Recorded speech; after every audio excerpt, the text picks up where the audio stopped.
Following the failure of some notable NUP hopefuls, including Honorable Medad Segona and Honorable Joyce Bagala, to secure party tickets for the 2026 general elections, several have now opted to run as independent candidates in their respective constituencies.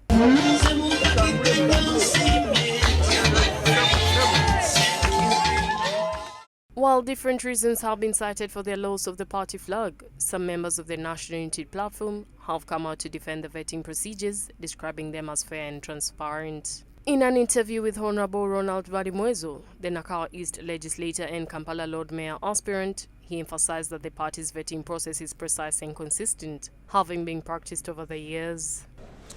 My party is a formidable party with a very, very strong group of candidates that we are vying for different positions.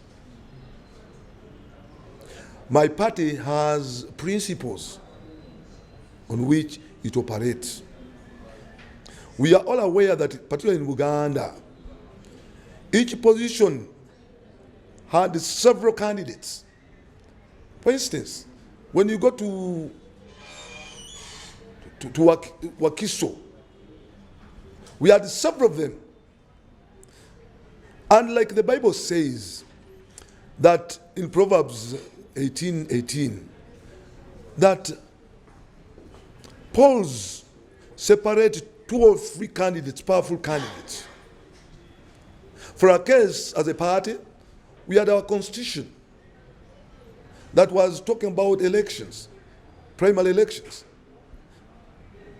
But we did not have an opportunity because our constitution was not gazetted.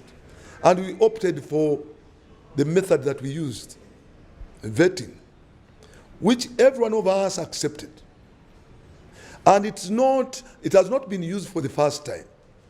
It has been tested. It is the same arrangement that we used previously. So for someone to come out and say that there was unfairness, and yet use the same system, it would be very, very bad for him. Balimwezo highlighted that discipline is one of the core values the party considers during selection, and that failure to uphold it could easily lead to disqualification. We have values in the party, and one of them is discipline. So I would say in a nutshell that this leader is indisciplined, because when it comes to him, when he goes through, there is no problem. But when he fails the test, then there is a problem. The party is wrong.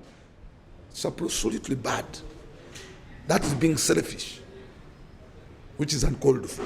Reacting to criticism from Honorable Medad Segona, who labeled the process unfair and argued that candidate selection could be left to the people rather than the party leadership, Balimwezo disagreed, urging his colleague to respect the process and allow others an opportunity to lead. Shiro, the area he represents, has tens of thousands of people. And you call 200 people to consult? And you say that these people have told me to come back? No. No. No.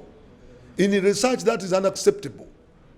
It is a small group of people that he consulted. Perhaps if he had consulted 2/3, or even 1/3 of the people, I would agree with you. But Busiro is one of the most populated area in this country that has a number of people. So I'm of a view that let him give others opportunity. The Kampala Lord Mayor aspirant concluded by pledging to improve the quality of life for Kampala residents through teamwork, inclusive governance, and a corruption-free administration that prioritizes job creation for youth and the rule of law. Yes, the voters, I want to tell you that Kampala requires an engineer because majority of the challenges that affect the city are engineering-related.